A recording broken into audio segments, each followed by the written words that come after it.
In the company of my esteemed wife, I reflected on the day with a sense of contentment. I recalled my initial foray into the workforce, which proved to be a source of immense fulfillment, and the subsequent joy of returning home to the most exemplary family one could imagine.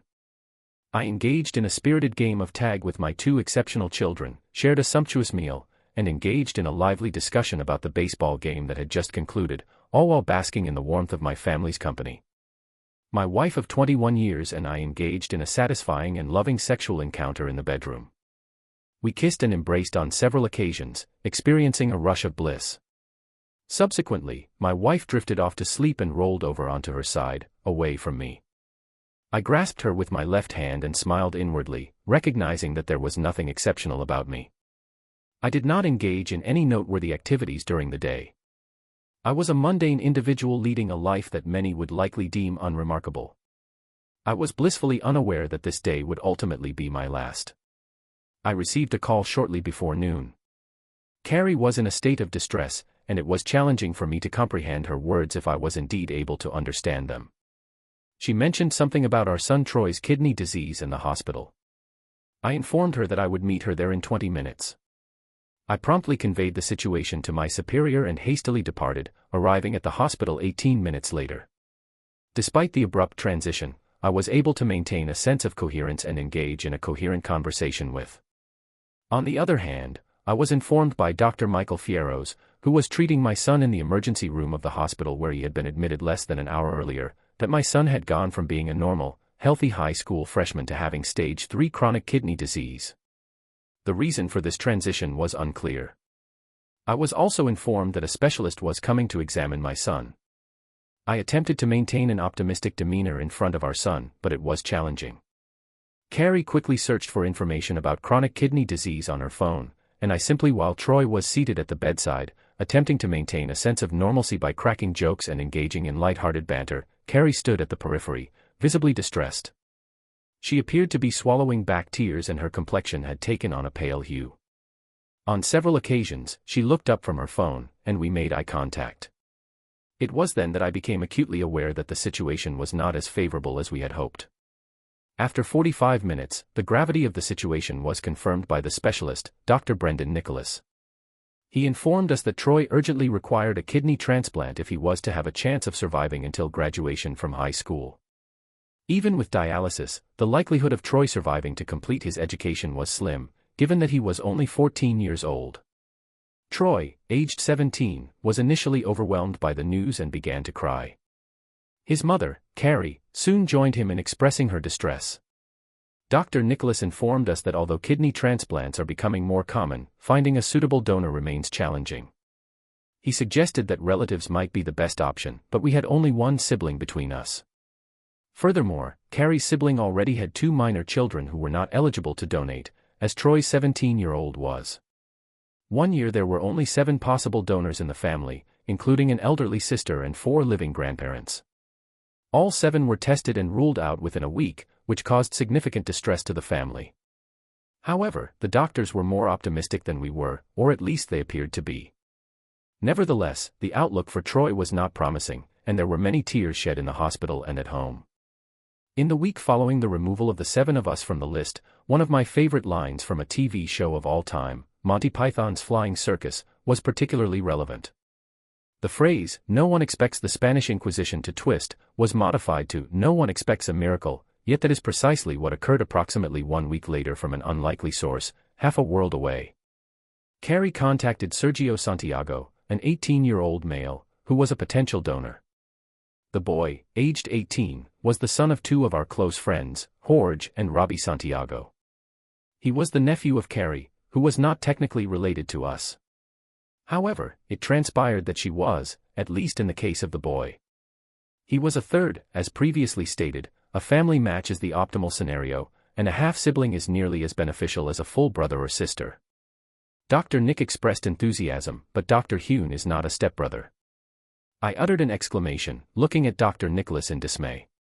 My cognitive abilities momentarily ceased functioning at full capacity until they resumed, and initially, I perceived this to be a miracle for Troy.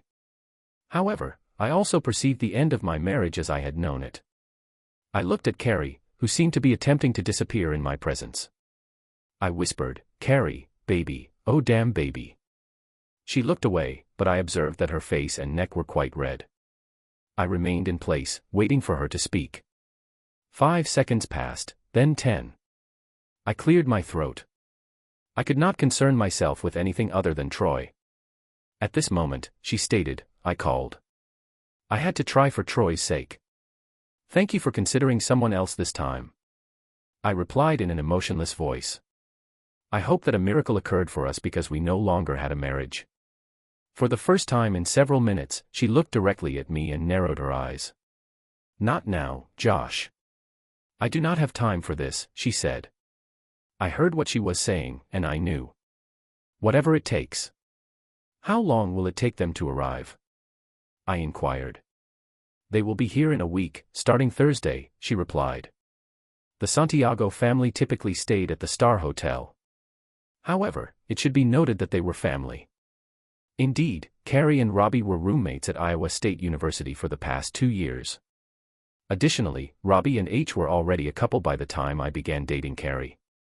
By the time Christmas came around during my freshman year, it took me some time to develop a relationship with him. After all, he was the son of a wealthy Spanish businessman. The Spanish businessman was, in fact, a wealthy playboy, albeit somewhat lacking in judgment.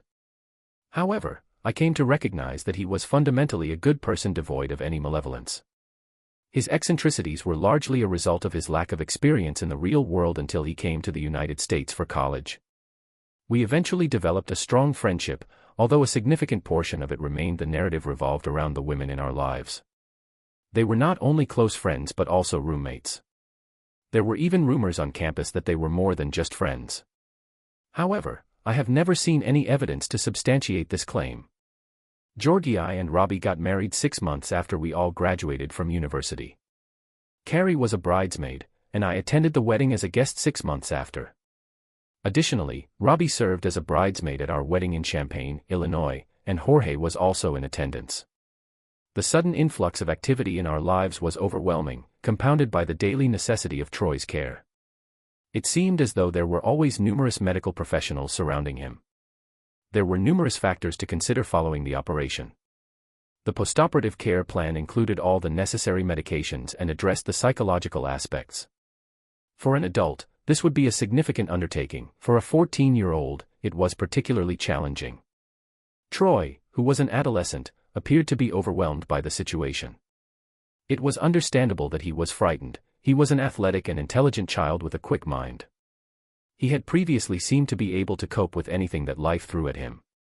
However, this sudden event had a profound impact on him, causing him immense distress and pain. I was deeply saddened because I felt helpless to help him.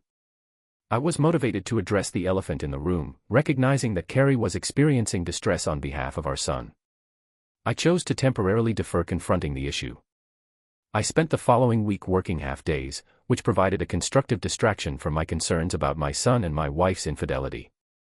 I attempted to push this incident to the back of my mind, but no matter how hard I tried, Troy's illness was like a blow to my heart. His infidelity was a significant source of distress. Work was the only aspect of my life that did not bring me pain over the next few days. Carrie and I were rarely alone in those rare moments when we were. In the absence of our daughter, Annalie, AJ, we were unable to engage in uninhibited discourse, even if we had desired to do so. During nocturnal hours, our bedroom was reserved for slumber. Fatigue, when not accompanied by distress, can be a source of solace. Had Santiago arrived, the atmosphere would have been markedly different. The atmosphere in the house was characterized by the presence of hugs, with the exception of my own experience. However, it was a low. I must admit that I stood back and observed the situation with a complex array of emotions, including feelings of anger and nausea. Several minutes passed before Robbie noticed my presence. She blushed and lowered her eyes for a couple of seconds before approaching me and hugging me tightly. "I'm so sorry, Josh," she whispered in my ear before releasing me from her embrace. I nodded silently as she walked away, and upon her departure, I noticed that everyone was looking at me. Neither Troy nor AJ were informed about their biological connection. The connection to Sergio was discussed at length. It was agreed that the coincidence between Sergio and Troy was simply an incredible coincidence. It was decided that no further comment would be made for the time being. However, it was revealed that Sergio had been aware of this connection for approximately 4 years. Carrie stated that he was in agreement with his parents' explanation of events. It appeared that everyone who was aware of the situation had a good understanding of what was going on. It is possible that, when a full understanding is achieved, a similar level of comprehension will be reached. Although I initially expressed skepticism, once everyone was settled, Carrie left for the hospital with Santiago so they could visit Troy. AJ and I remained at home. She waited until Carrie's SUV was out of the driveway and then proceeded to walk over to me. "What is going on, Dad?" she inquired. "I am not an idiot," I replied. "There is undoubtedly something going on between you and Mom, and it has something to do with Aunt Robbie and Uncle Jorge. If you don't tell me, I'll just ask Sergio," she countered. "I'm sure he knows and will tell me." "He tells." "I will divulge the information to you, despite the potential disadvantages of having exceptionally intelligent offspring. One such disadvantage is the difficulty in concealing information from them. AJ was a particularly astute child. I have decided that it would be most beneficial for her to be informed of the complete truth, even if I am not yet aware of the full circumstances. This will ensure that she is aware of the complete truth without the unnecessary embellishments. I was certain that this information would be revealed by my wife. I informed her of the details I had discovered, which, to be frank, were not extensive. My mother-in-law had engaged in an extramarital relationship with Santiago during a prolonged business trip, resulting in the birth of Sergio, who was also her half-brother. For her and Troy, Sergio represented a significant connection. She said almost in a whisper, "You didn't know about this until Troy got sick, did you? That's why you've been looking at your mother so strangely for the last week or so." I nodded my head affirmatively. I'm sure I blushed at that moment. I felt like the biggest idiot in the world, but I was wrong because there is more to the story. You were also unaware that my mother shared a bedroom with her Aunt, Robbie, and her uncle, George, during our visits to them in Spain. This continued until I was 12 years old. My mother always stated that she and her aunt were like sisters, and you could tell. I was taken aback by this information. I was rendered speechless. I did not believe I needed to answer this question. "Oh my God, sorry, Daddy." She always thought it was a little strange, but she was just a child. You know, I believed her. Damn. What are you going to do?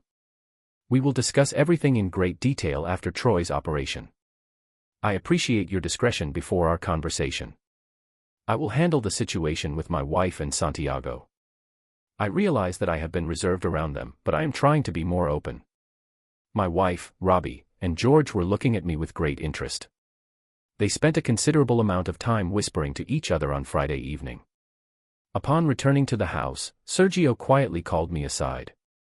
He inquired as to whether I would be willing to speak with him privately. "Uncle Josh is present," he added. The question at hand was of great importance. Sergio then proceeded to ask how I could possibly refuse his request. He went on to explain that I was the one who was saving his son. "Your half-brother," I said quietly, as his eyebrows rose. Sergio and I took a walk around our neighborhood. "Look, Josh," I began. "I know this is all terrible and awkward. I'm glad I can be around Troy," he said, "but I want to ask you for a favor. I think I've earned the right to ask for it. I want to ask you for a favor between us." Sergio requested that I not divorce Aunt Carrie as a result of this incident and that I not seek retribution against my father. His expression reflected a degree of concern. I observed him closely, noting a resemblance to Georgie.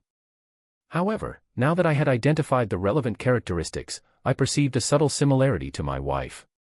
In fact, he resembled Troy as well. He bore a striking resemblance to Troy, and I had not previously made the connection. I am unable to guarantee that I will remain with my wife after Troy leaves for college, but I am prepared to forswear any physical retribution against your father. That is the extent of my commitment, Sergio. Even with all that you have done for me, I believe you have also acted in your own interests." I said so. I inquired about his sentiments regarding the recent developments, particularly his feelings towards Aunt Carrie and his newly discovered relationship with Troy. I sought to gain a deeper understanding of his perspective. He responded that he was initially apprehensive when he was first informed of the circumstances. However, he acknowledged that his presence in their lives was a direct result of his parents' decision to pursue a relationship.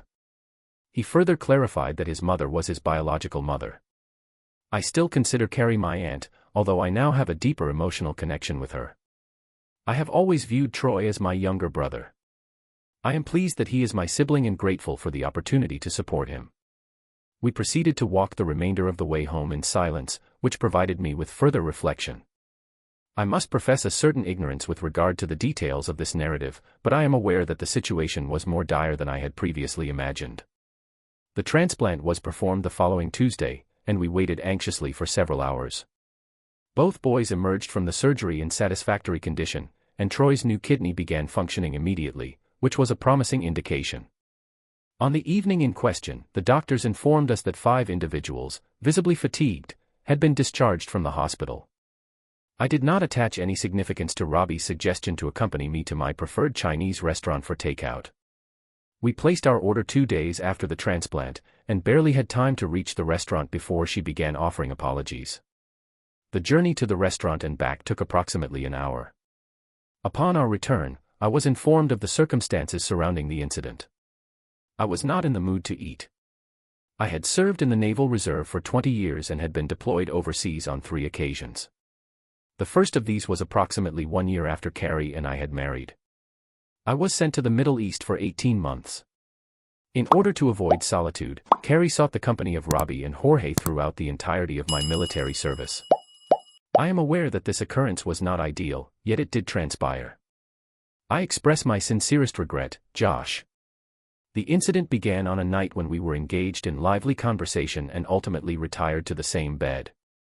This led me to devise a plan, which ultimately proved to be the most misguided decision I have ever made. I have not disclosed this information to anyone except Carrie. I am unable to conceive children, and I was extremely eager to become a parent. I considered the possibility of Carrie becoming pregnant with our child through artificial insemination and giving birth. I would then adopt the child and raise him or her as my own. This plan proved to be highly effective.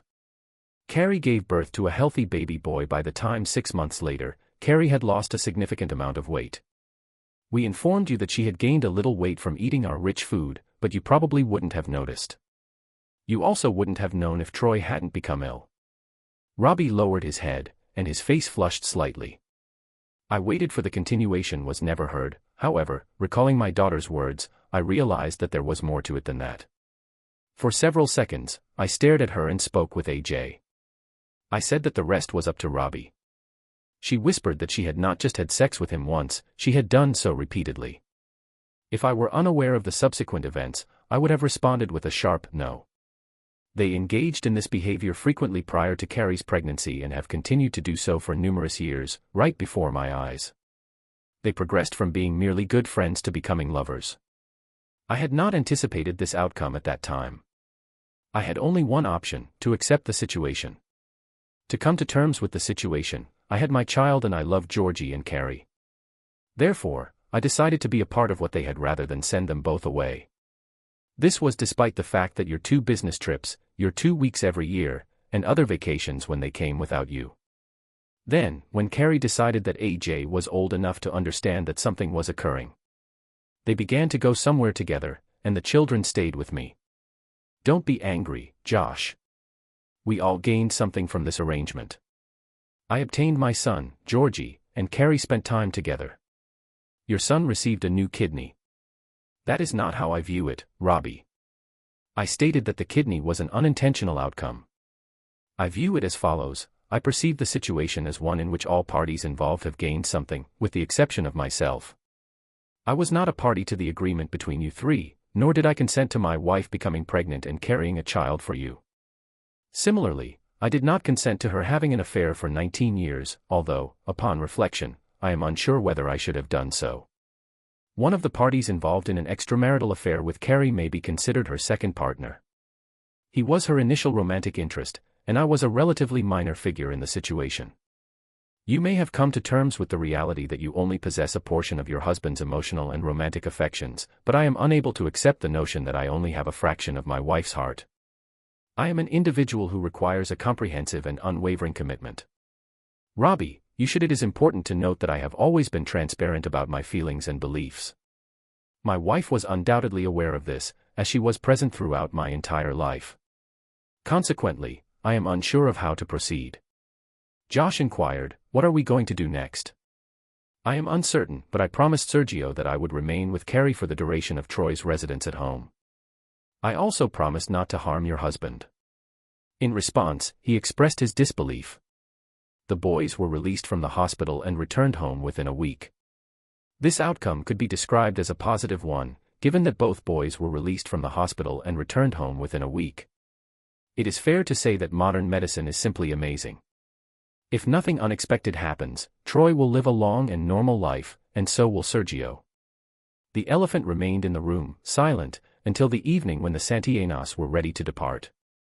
I concurred that AJ would remain with the boys in the family room, watching a zombie show while consuming pizza and soda. The adults accompanied me to my home office, where, in addition to the desk, the room was furnished with a sofa and a couple of armchairs. I procured a couple bottles of wine and a selection of deli meats from a local store. Upon entering the room, I observed that Carrie and Jorge were seated together on the couch, while Robbie was alone in the chair. I placed the items on the coffee table. As everyone filled their plates, I pulled a chair towards me and initiated the discussion by once again praising Sergio for agreeing so readily in what it said about how Robbie and Jorge raised him. Carrie supported my statement, and I know Sergio's parents must be bursting with pride. What can I say other than I am filled with a profound sense of anger towards both of you? I turned my gaze towards the couple on the couch and stated, had I not made a promise to Sergio, you both could have perished at that moment. How could the man who was supposed to love me more than anyone else in the world do this to me? He engaged in multiple conversations with me and secretly engaged in an intimate relationship with another woman. To engage in sexual intercourse with another man while maintaining a romantic relationship with a third party is a decision that can have long-lasting consequences. It is a choice that I did not anticipate making, and one that I did not fully comprehend at the time. However, I have since realized that it was a decision that you both made, and that it has continued for the past 18 years. I have recently become aware of this information, and I am deeply troubled by it. I am particularly distressed by the fact that you two have been engaging in this behavior in front of my children. I had assumed that you would not do such a thing in front of them, but it seems that I was mistaken. I have come to realize that you two have been engaging in this behavior for quite some time. I am unsure of the exact details, but I believe that you have been having fun since your return. How many times have you engaged in this activity? Once, twice, or even every day? She lowered her head and did not respond. I observed Jorge and Robbie, but only twice, as far as I know. Finally, Robbie answered. Damn it, woman, I muttered. Tell me what's not in our bed. Carrie did not look up from the floor. I then understood. I'm slow, I said, so it took me a while. You may love me, but you're in love with him. He's number one. I'm number two. Robbie informed Jorge that he was mistaken. He suggested that there was no point in continuing the discussion, as it was futile. He then proceeded to finish his glass of wine and pour himself another. He offered to pour another for the other 3 individuals present in the room, but they all declined. He then expressed his feelings for Josh, stating that he had never taken anything from him and that he had never left him for another person. He highlighted that they had only met when Josh was unavailable. Carrie then broke the silence, stating that she felt betrayed by Josh. She accused him of having taken away her trust, loyalty, and devotion. In response, Josh acknowledged that he had also been unfaithful. I do not recall our vows bestowing upon either of us a license to engage in extramarital relations unless our spouses were available. 15 years ago, this meant that I was stationed in the Middle East, leading a squadron of Marines, while you were sunbathing in Spain. When you were not entertaining these two, you were pregnant with his child and then gave birth to his child. There are numerous other instances of your two being together. At some point, it became apparent that a more circumspect approach was required in our children's presence. This entailed refraining from sexual intercourse in our home, except on one occasion this week when the other 3 occupants of the room were conspicuously silent, seemingly preoccupied with something on the floor. In a surprising turn of events, Ayers, who had previously been uninvolved in the situation, offered his assistance to Troy. In response, I adopted a sarcastic tone, suggesting that exposing himself was the last thing he wanted to do. I am grateful that he finally demonstrated a modicum of self-control. A sacrifice from the most self-centered woman. Robbie was sobbing. Jorge appeared to be experiencing a sense of guilt. Car's gaze shifted between a sense of guilt and fear, with a hint of anger when I called her self-centered. So, where do we go from here, Josh? I am reluctant to pursue a divorce. Carrie began, since I have pledged to your firstborn son, and I am committed to honoring my promises and vows. There are 4 years remaining before I will initiate divorce proceedings. The dissolution of our marriage will commence upon Troy's departure for college. However, we will refrain from discussing this matter in his presence. I have, nevertheless, stipulated that it will be you who informs him that Sergio is his half-brother. Brother, this should occur in the near future. I will be present when you inform him, and I will ensure that you recount a tale of a woman who betrayed her husband, not a narrative of a woman who had an exquisite affair. I am confident that he will be delighted to have Sergio as a sibling, given their closeness. I am aware that AJ was pleased once she recovered from her displeasure at your ill will towards me. Has she been made aware of the entire account? I must inquire as to the precise details of the information you divulged to her. It is evident that I have already caused her distress. I must admit that I did not inform her of the entire truth. She is a perceptive individual and has demonstrated an aptitude for discerning the nuances of a situation over time. Nevertheless, I am aware that there are certain gaps in her understanding that you should ideally address. She was not necessarily privy to all the information, but she had a comprehensive grasp of the facts. However, due to her uncertainty and the falsehoods you had perpetuated, she never approached me to reveal your secret. She only shared with me the information she had obtained. When I inquired directly, she expressed feelings of guilt for not disclosing the information to me or to our son. Our son, however, remains unaware of the circumstances. It is characteristic of youth to exhibit blissful ignorance and trust in their parents. It is also evident that Sergio has been aware for some time of your actions, which have involved deceiving me on numerous occasions. I have observed a peculiar expression in his eyes, which I initially attributed to curiosity. However, I have since discerned that it was a look of pity. It is a rare and profound experience when a teenager looks at you with pity, as it implies a recognition of the complex dynamics between his father and yours. The actions of my wife and her partner are causing irreparable damage to the sanctity of our marriage. While others stand to gain from this arrangement, I am the sole loser. I was simply erased from the equation. That is not true, Josh. I love you. I was a devoted wife and mother. If it were not for this kidney-related incident, you would still be content and unaware of the underlying issues. Why can't we at least revert to the happier times? I never denied you sexual intimacy. Therefore, it is unfair to suggest that I should be content with being your secondary option, solely because I was unaware of the circumstances. I was always expected to be your. She inquired as to whether she had ever been his primary romantic interest. He blushed and stammered, recalling their early marriage and his subsequent relocation with Robbie and Jorge. She asked if he had been preoccupied with another woman during their intimate encounters. He replied that he had not been, emphasizing that he had wanted to have children with her. She then asked if he had been in love with another woman. He confirmed this, stating that he had loved her and wanted to have children with her. I would venture to state that, at the very least, it is reasonable to assume that you love our children as much as you love your child with him. She made a face at me, then looked at Robbie and Jorge. It was evident that she was seeking verbal support, but it was not forthcoming. We should be discussing this in private, and not involving Robbie and Jorge in our problem. Carrie said, "Are you kidding me?" All three turned pale at my outburst. They all looked a little nervous. Okay, you. I have made a promise to Sergio, and I am committed to honoring it. However, I would like you, Carrie, to make a similar commitment to me. I am asking you to be faithful to me until Troy leaves for college. This means that you will not take any trips to Spain without me and that you will not visit Santiago while I am serving my 2 weeks in the reserves. If you do not keep this promise, I will have no choice but to break my promise to Sergio and file for divorce. Is this clear? Robbie smiled, and Carrie and Jorge sat with their mouths agape and speechless. I appreciate your understanding. It is evident that Robbie comprehended the situation, as the promise may have been beneficial to her as well. The two lovers gazed at each other for approximately a minute before Carrie quietly responded in the affirmative while nodding her head slightly. This was an improvement.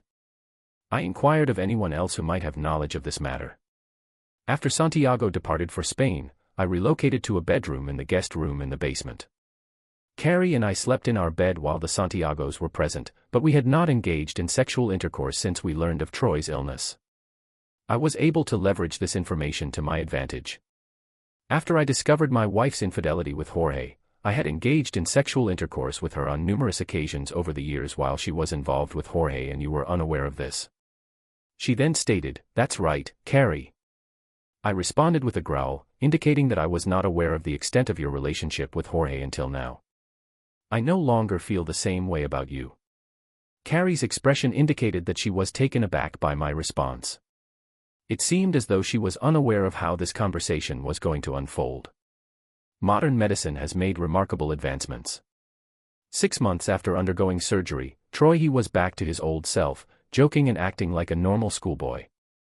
He was required to take medication to combat transplant rejection and was unable to play football. However, in almost every other way, he had regained his life. I felt it was time for him to discover the truth about his relationship with Sergio. Carrie and I discussed this for several days. She was in favor of leaving everything as it was, hoping that Troy would eventually figure things out on his own. Indeed, that was precisely what she told me. It would be beneficial to attempt to communicate with Troy in order to provide him with a comprehensive explanation regarding the situation, as previously recommended. Furthermore, convening a family meeting would be advantageous for AJ to hear the information directly from her mother. Troy recently celebrated his 15th birthday, and I must acknowledge that I occasionally struggled to comprehend his thoughts and emotions. This observation led me to recall my own experiences at that age, when I also found it challenging to grasp my father's perspective. I recognized that this conversation might not be as straightforward as I had initially anticipated. I attempted to explain the situation to Carrie in a straightforward manner. From his lazy-boy chair, Troy appeared to accept the news that he is Sergio's half-brother. This was in line with my expectations, given that he already treats Sergio as a brother. However, the question of how this came about proved more challenging. Troy demanded to know if I had engaged in sexual intercourse with Uncle Jorge, despite being married to our son's father. He labeled me a traitor and began shouting at our son until I intervened and took hold of her hand, forcing her to. She was promptly silenced and sat in shame. The room was filled with an eerie silence that lasted for several seconds. I attempted to clarify the situation, stating, perhaps the appropriate term would be, __. However, I was met with a firm refusal. It was not my concern, but rather a matter that needed to be addressed by the other party. I was unaware of this until your mother contacted Santiago and requested that he take a test, hoping that he would be a suitable candidate for a kidney transplant. She made a significant effort to save you, and as a result, the least you can do is express gratitude and restraint.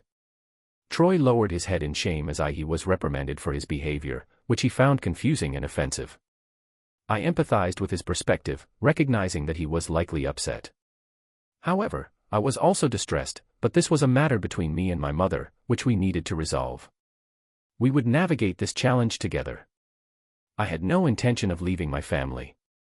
In fact, I had moved into the basement to be closer to them. I could see that AJ wanted to become involved, so I shook my head slightly in her direction. She leaned back on the couch she was sitting on.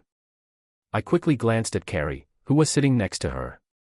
A few months later, AJ departed for Central Michigan University. Troy inquired as to whether he could accompany her. While it initially appeared to be a jest, upon observing his demeanor, it became evident that he was being entirely sincere. In the house with my son, Carrie and I maintained civility with one another. We engaged in all the normal parenting activities, such as attending his school events, appeared to be well received by the public. However, I could discern that our pretense was becoming increasingly strained on my wife's end. Nevertheless, I was determined to live my life and embrace the role of a father to my son. Additionally, my wife expressed concern over the fact that we resided separately. There was a clear lack of physical intimacy. There were no displays of affection, no light-hearted jokes, and no physical intimacy. She was unable to simply turn over and initiate sexual activity at night because I was not present.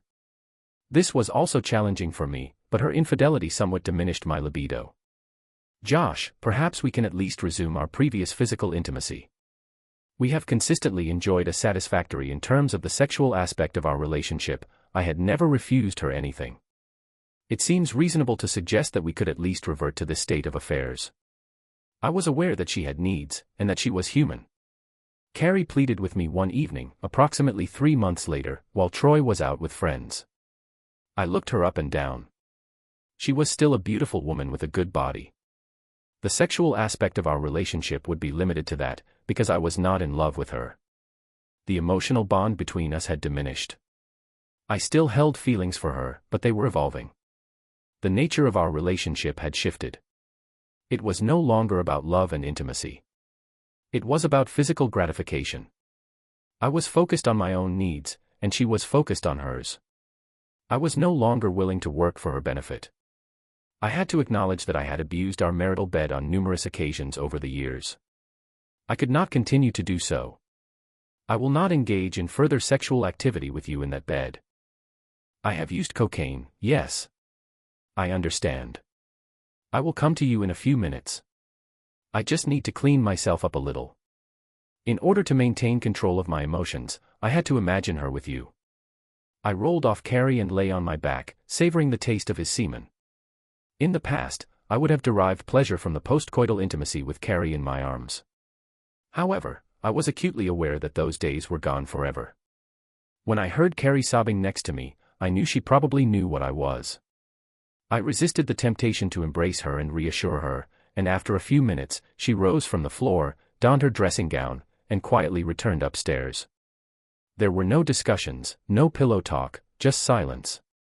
When I proceeded to the family room to watch television, I heard the shower running in the master bathroom.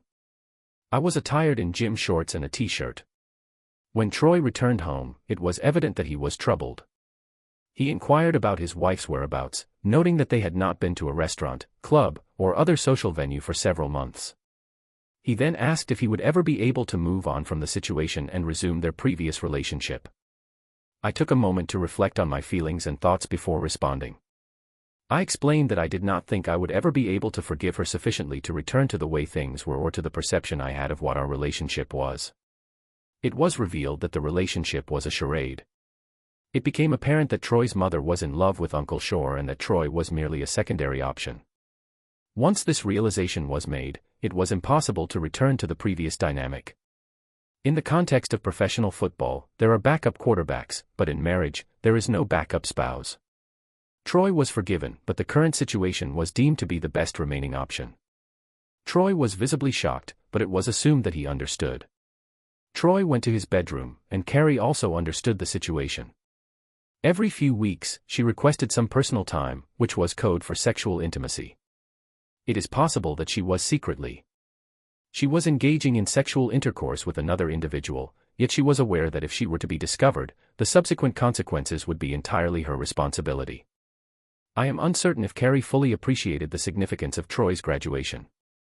In Once Upon a Time, she may have done so, but I have long since ceased to concern myself with her actions and concerns. I did not love her anymore. I still cared about her, we had a shared history and 2 wonderful children, but her years of deception had diminished my feelings to a minimal level. I have always believed that the two concepts are diametrically opposed. From my own experience, I have learned that the antithesis of love is indifference. I distinctly recall embarking on my college journey with a mere 10 days' worth of attire, 14 pairs of undergarments, and a compact stereo system. Troy, on the other hand, set off for the University of Oregon with 14 days' worth of clothing, 14 pairs of underwear, an iPad, a laptop, a cell phone, headphones, and 2 boxes of miscellaneous items. Undoubtedly, circumstances have undergone a significant transformation. Troy was visibly elated and engaged in lively conversation for the majority of the 2-day journey. In essence, it was a 16-day during the 16-hour car ride home. Carrie and Troy engaged in a monologue that lasted approximately 2 hours. Carrie spoke for approximately 2 words, and Troy did not contribute more than that. Troy was the only one talking for 2 days, as he stayed in Eugene. The car ride home was notably quiet. Carrie was the primary navigator, which also meant she was in charge of most of the music. Michael Bolton ballads were played on repeat. Carrie's melancholy was evident, as were the challenges of parenting 2 children. I had practically left home. I recalled my assertion that Carrie was a commendable mother and that I was aware she held the children in higher regard than she did me. I may not have been her most favored men, but AJ and Troy were on her list of favored children. I could discern from her demeanor that she was not considering the broader picture. I anticipated feeling better when Carrie was handed an envelope immediately after we arrived at our residence. She grasped the envelope as if it were radioactive, burst into tears, and proceeded into the house. I experienced a sense of insignificance when I made plans for the post-trip. During the aforementioned period, I was engaged in the process of working on pure revenge. In retrospect, I came to understand that it was merely petty. I am aware that I require assistance. Additionally, I recognized that our marriage had reached its conclusion at the moment I became aware of her infidelity. I remained true to my commitment to Sergio, and I informed him that I would remain with Carrie until Troy departed for college. I granted her 2 additional days. I was in my room when I heard her knock on the door. The door was unlocked, so I invited her in. "Do you hate me that much now, Josh?" she inquired in a subdued voice. "Yes, you have caused significant damage, but I do not hate you, Carrie. I simply do not care about you anymore," I replied. "For many years, we had a positive relationship. However, after you discovered that she was unfaithful, your attitude towards me changed. You stopped loving me as you had promised. Furthermore, you ceased to be faithful to me. You had an affair with Robbie and Jorge. As a result, your wife no longer shared her body with me. She had promised to do so. Additionally, you fathered a child with another woman. It is perplexing why you could not be straightforward with me after you developed feelings for Jorge. Why did you not simply end our marriage? You remained with me and gave me 2 wonderful children, yet you deceived me for 18 years. You deprived me of 18 years, during which I could have been exploring the possibility of a relationship with another woman. Those 18 years could have been spent in a more fulfilling relationship. Instead, you remained in a secondary position in Carrie's life. I am now setting you free, but I loved you. I could not have remained in a relationship with you for 20 years if I did not love you. While I am not in love with you in the same way I am with Jorge, I do care for you deeply. Your interpretation of love differs from mine, Carrie. If you truly loved me, you would have treated me fairly and not kept me as a secondary romantic interest. I should have been your primary partner. I deserve to be the person you were in love with. By deceiving me, you never gave me a choice between being your secondary interest or finding a woman who wanted me to be your primary romantic interest. 2, or alternatively, to find a woman who desired for me to be number 1. You provided me with 2 wonderful children, and we enjoyed a relatively good quality of life, or at least it seemed so to me. However, everything vanished in smoke. It would appear that you achieved what you desired, that Jorge achieved what he desired, and that Robbie achieved what she desired. As for me, I was left with nothing. I must inquire as to the subsequent plan of action, post-children. If I were to never discover your infidelity, would you have intended to remain in the country? I recall that my mouth opened, but no sound came out for a few seconds. I had always assumed that I would return to Spain to be with Jor and Robbie. I apologize, Josh. I had not considered you and my long-term plans. Term plans, she said quietly. I know. I answered just as quietly. I won't fight anything in the divorce. She was surprised that both children were initially unhappy with her decision to divorce their mother. They were both upset that she had been unfaithful to them for so long, but she was able to convince them that her love for them was genuine. As for her love for Jorge, it had endured for so long that the children were able to rationalize their mother's actions to themselves. They also appeared to be able to rationalize that I would be content with being their mother's second choice. Aunt Robbie is an example of someone who accepts this situation.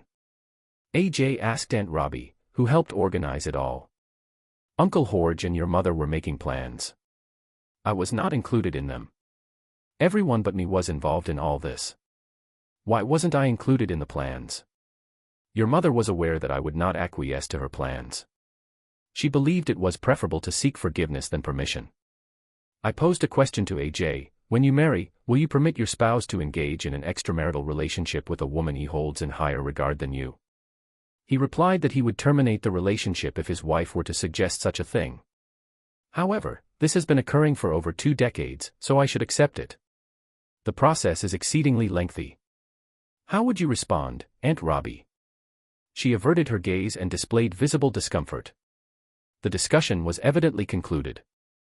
I had assumed that Carrie would relocate to Spain following the dissolution of her marriage, as confirmed by her children. I concede that I lacked communication, but not the quality of life I had previously enjoyed, as I had never experienced it. I came to recognize that I no longer trusted women. I sought assistance from a psychologist. I sought the counsel of a psychologist and obtained assistance. However, I was not actively seeking a new romantic partnership. I attended several social engagements and occasionally engaged in sexual intercourse.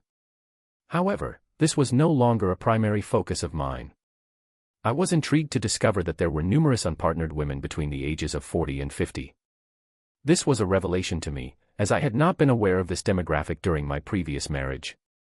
Additionally, I was unaware of the changes in the dynamics between men and women that had occurred over the past 2 decades. During my previous period of freedom in the dating scene, it was primarily men who initiated contact. However, I soon learned that the ratio is now 50-50. I initially found the new dynamic challenging to adjust to, but I have since come to appreciate the positive aspects, such as when a woman approaches me to dance.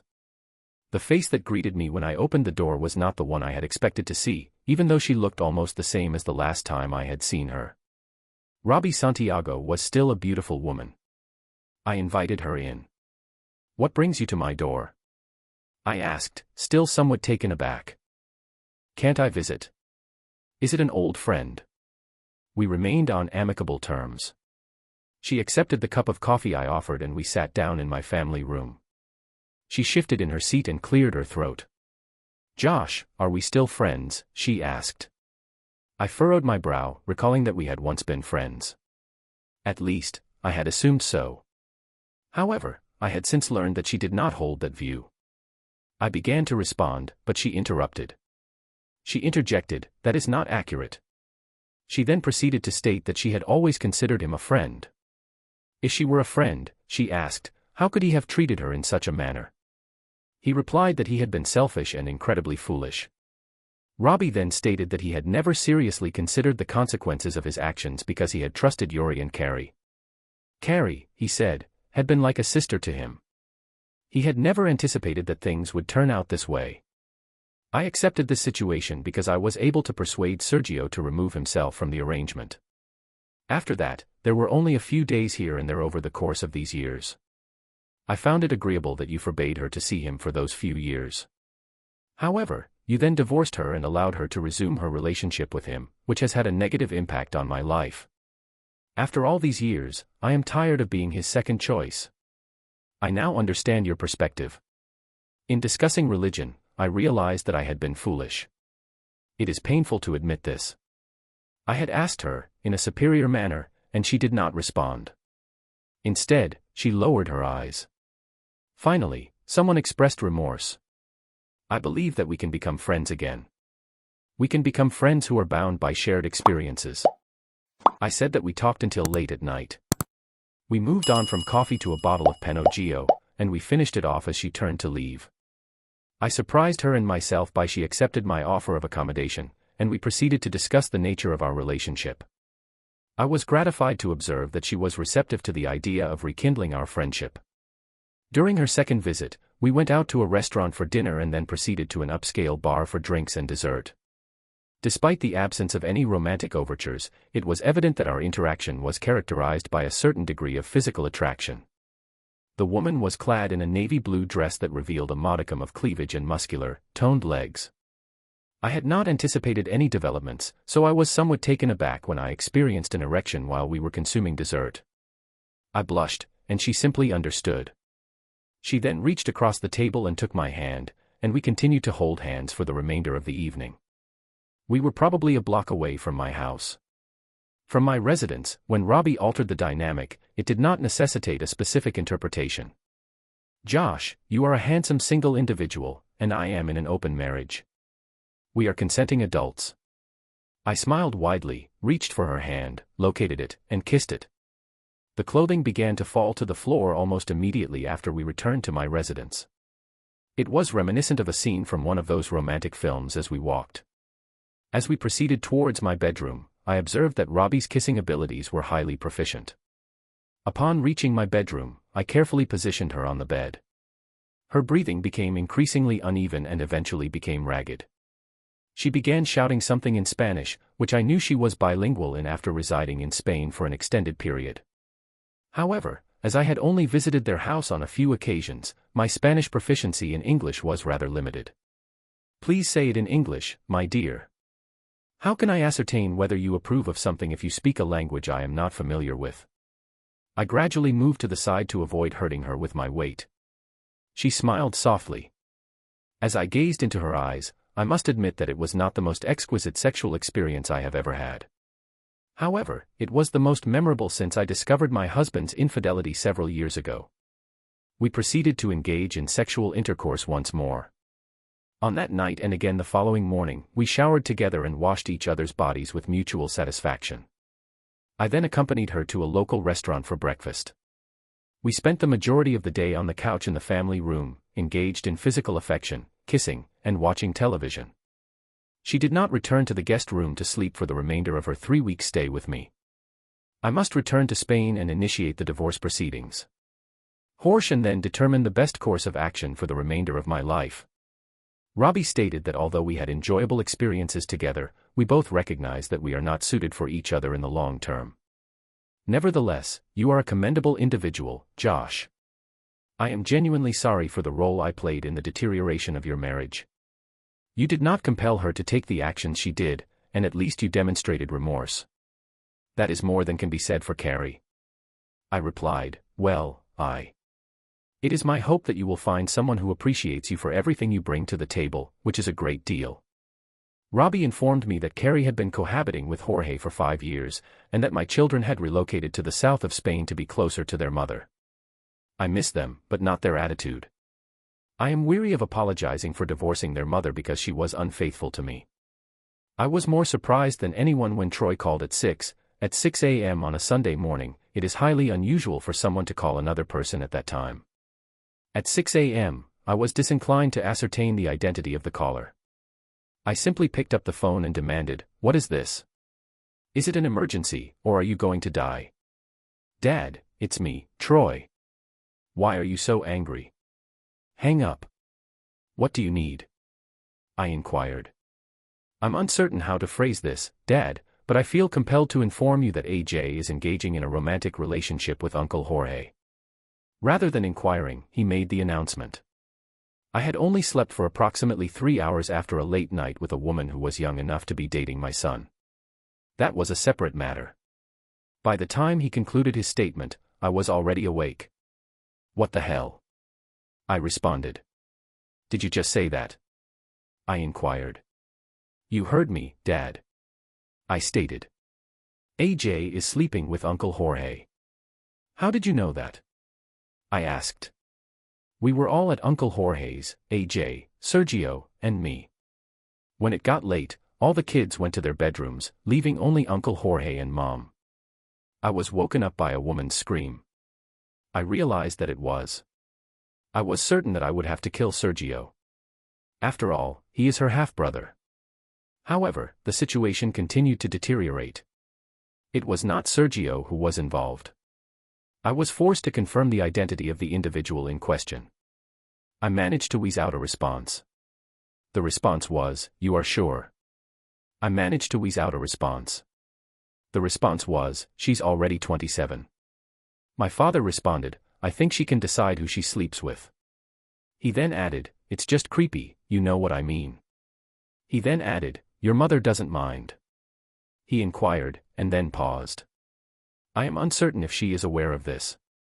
He stated that 2 days later, I stood on the threshold of Jorge's house, awaiting the response to the call at the opulent door. The woman of the house opened the door, exclaiming, "Josh, what are you doing here?" Carrie inquired, her expression indicating shock. I was nearby and wished to see my children.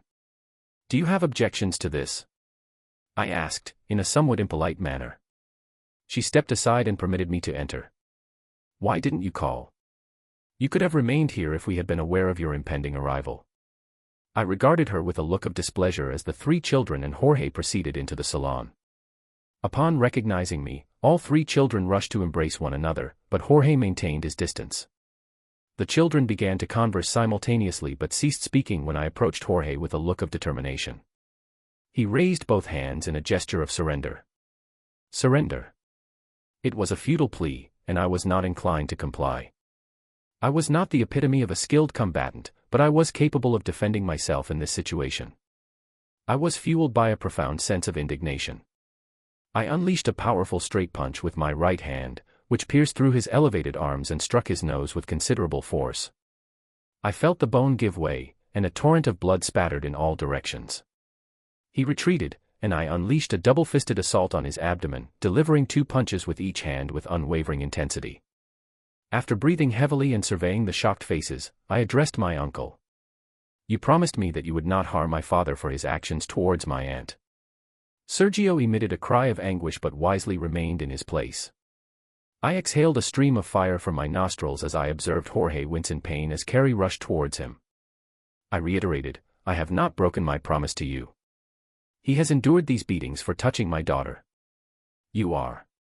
"Sister, I am compelled to inquire whether you are aware that he engaged in sexual intercourse with your daughter." I posed the question, redirecting my attention to my former partner. Her expression shifted from one of fear to one of astonishment as she gazed at me and then back at you. "What is he referring to?" she inquired. H was curled up in a ball, bleeding profusely and whimpering, I replied. "I am of an age where I am capable of making my own decisions regarding sexual partners," AJ stated. "I do not require permission from any of you. Indeed, you are of an age to make your own decisions, including the choice to share a romantic partner with your mother, even if that partner is the man who caused the dissolution of your parents' marriage. However, you also have the capacity to comprehend that every action has consequences. His recent actions provided me with the opportunity to impose consequences on him. The consequences that I was unable to impose on him for entertaining your mother are now within my power. I believe I should thank you for providing me with the opportunity to take action that should have been taken a long time ago. However, your choice of sexual partners is a cause for concern, particularly in light of recent events." She blushed, looking first at me and then at her mother. "I'm sorry, Mom," she said. Carrie looked at AJ intently, and I was aware of what was about to happen. She turned to Jorge and swung her leg as hard as she could, hitting the man in the face. He groaned and lost consciousness. "Nice shot," I said to Troy, who was watching the scene with interest. "I didn't know about it," I told Uncle Josh. Sergio said, "Dad and AJ, it's just wrong." I replied, "Sergio, it is not your place to apologize. You did nothing wrong. Kids, it was great seeing you all. I hope we can talk more when I return home. If it is not an inconvenience, I would like to provide you with my contact information in case the individual in question wishes to pursue legal action. I am willing to surrender my identity if necessary. However, I do not anticipate that will occur. Uncle Josh, I offer you my word that I will not engage in any further wrongdoing. Dad and I also have something to discuss." The experience was nothing short of incredible. My toes touched the ground first, and since my legs were extended in front of my body, I landed carefully on my butt and screamed. I quickly jumped to my knees and then to my feet and ran back to grab the parachute. My pulse was racing, and I was too nervous to look at my Fitbit, otherwise, I might have seen an impressive number. The numbers were staggering. My heart was beating at an alarming rate, and I was aware that my smile was splitting my face in two. I screamed again as the jump master approached to congratulate me and assess any potential injuries. "Great jump, Josh," he said, his voice brimming with enthusiasm. I collected my equipment and proceeded towards the exit of the landing zone. As I walked towards the garage where people were emerging to greet me, I became aware of profuse perspiration and a perceptible increase in the volume and distinctiveness of surrounding sounds. This may be a typical physiological response to near-death experiences. I reflected on my experience and considered that perhaps I had gone a little overboard, even if only by half. After witnessing the birth of my 2 children, I had experienced something truly remarkable. It was a phenomenon that I would rank above marriage and even above my first sexual encounter. I would likely never be able to fully articulate the nature of this experience. I was 51 years old and had been divorced for several years. Following the divorce, I was essentially in a state of prolonged vegetative decline. However, a recent trip to Spain had provided a significant boost to my quality of life. Precisely as Santiago had predicted, the trip to Spain had a beneficial effect on my mood. On my return to the United States, I was so eager to resume my daily routine that I practically leapt out of bed. I laced up my New Balance sneakers and set off on my usual route. Over the past year, I had returned to jogging, but I found it challenging to regain my previous level of fitness. On that particular morning, I was so full of energy that I was almost unbearable to be around. My receptionist, ISA, noticed this immediately and, 5 minutes after I arrived at work, she came to my door with a cup of coffee and a notepad because there was a considerable amount of information to be conveyed upon my return, at least according to her. The ruse ended after a minute when she sat up, looked me straight in the eyes, and said, "Okay, spit it out. You spent a week in Spain having sex, didn't you?" "Even better," Teresa replied. "I found my style," I said. "Who knew he was on holiday in the south of Spain?" "That's great, Josh. I'm happy for you. You deserved it." I signed up for a couple of classes at a small local college just for fun. There are over 1 billion Chinese people in China, and I decided I realized that I needed to gain a deeper understanding of the cultural nuances. The second course was even more frivolous. It was dedicated to classic rock, and the majority of the students were of a similar age. However, there were a few younger individuals who likely grew up listening to their parents' music and developed an affinity for it. A month later, I decided that I needed to skydive. I am unsure why this particular idea resonated with me, given my intense fear of heights. I simply felt compelled to take action to overcome this obstacle. Jumping out of a plane from 2,000 feet seemed like an appropriate challenge to confront this fear. A height of 10,000 feet seemed utterly preposterous. Perhaps this is the drawback of residing alone: there is no one to dissuade you from pursuing an impractical idea. It is curious to consider why anyone would choose to jump from an aircraft that is, by all accounts, perfectly functional. Consequently, I enrolled in the requisite classes to become a licensed skydiver. While the training was satisfactory, my perspective shifted significantly when we donned our protective suits, formed groups of 3, and proceeded to the designated drop zone. The aircraft from which we were to jump was a cedar plane. In short, I am grateful that I do not have a weak heart, as otherwise it might have been a corpse floating towards the ground. It was an incredible experience, and I am pleased that I did it at least once. After the jumps, a few of us novices were socializing together, celebrating with Coca-Cola and teasing each other about our lack of expertise. I was on my second Coca-Cola and eating M&Ms from the machine when a distressed girl entered the garage. The subject was visibly agitated, exhibiting a similar level of distress to the other participants. However, her stature was slightly shorter and her vocal range was somewhat lower. She initially struggled to remove her helmet, but when she did, her blonde hair came out first, eventually straightening out to reveal large lavender blue eyes and a smile that resembled those seen in dental office advertisements. On 2 occasions that day, I experienced a sudden onset of cardiac arrest. When she removed her overalls, it was a warm day, and she wore a tight t-shirt. She was wearing a tight-fitting shirt and very tight jeans. She appeared to be approximately 30 years of age, although I subsequently learned that she was 44. I also learned that her name was Evie Abraham. Perhaps because she was so petite, she seemed even more animated than the others. I found myself unable to take my eyes off her as we all sat around the table talking about our experiences. I finally realized that I was staring and hoped that I was not drooling. I hoped that I was unnoticed when I looked to see if she had a ring on her left hand. After that, we talked for some time. The interval of time until Evie rose from the table and proceeded towards the parking lot was not protracted. I was prompt in my own rising and following in her wake. I departed from the airfield that day with memories that would last a lifetime. I had set a date for the following Saturday evening, which was to be the first date. I took her to a Chinese restaurant, and she spent the first 10 minutes at the table engaged in uninterrupted conversation about her first jump. I was able to empathize with her, as we had a common experience. We subsequently proceeded to discuss our personal lives. I informed her about my former partner. She informed me of her marital status and the existence of her 2 children. She had been widowed at the age of 34, following the death of her husband in a vehicular accident caused by a drunk driver. She was thus forced to raise her 2 children on her own. After sharing her story with me, I observed her becoming increasingly quiet. However, she attempted to maintain composure by containing her emotions. After the first year of his absence, I resolved to cease mourning for myself. She explained that her grief was not solely for herself and the children, but also for the memory of her late husband, Dan. He was of the opinion that one should cease lamenting the past and instead move forward with one's life. I did precisely that. While we will always remember Dan, we will honor his memory daily as we progress and lead fulfilling lives. I was despondent when she concluded her narrative. I did not offer her any consolation. Over the years, I have shed many tears over the loss of my wife. It appears that he is a perceptive individual, as evidenced by his ability to offer guidance to someone he had never met. I observed that she tilted her head to the right and smiled widely. I learned that this is one of her signs when she developed an affinity for the activity due to her dual role as a mother and father to her children. In her early 30s, she exhibited a proclivity for activities typically associated with males, becoming a self-proclaimed tomboy.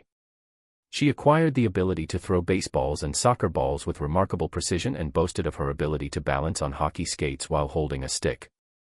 Despite not engaging in sports during her formative years, she became a highly supportive parent to two highly active children. This role necessitated her comprehensive understanding of various sports, including the care of the common injuries they sustained. She asserts that no one else can ice her body like a pro. Armed with this information, I took her to a Cincinnati Reds baseball game on our second date. She took the program from me, turned to the scorecard, and began counting up the points for the game. It is noteworthy that most guys I know cannot keep score, yet this woman did it like a pro. I was very impressed. My son played baseball, and my daughter played softball. I became the official stat guy for both teams. She said, using air quotes for guy, she was 5 foot tall, restless, and full of enthusiasm. She favored tight t-shirts.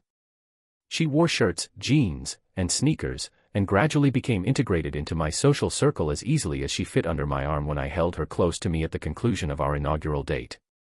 I received a brief kiss on the cheek, followed by several gentle kisses on the lips throughout the course of our second date. Thereafter, the intensity of the kissing increased, yet I never felt it was an appropriate time to pursue a romantic relationship. On the 6th date, she initiated physical contact, prompting me to consider the possibility of pursuing a relationship.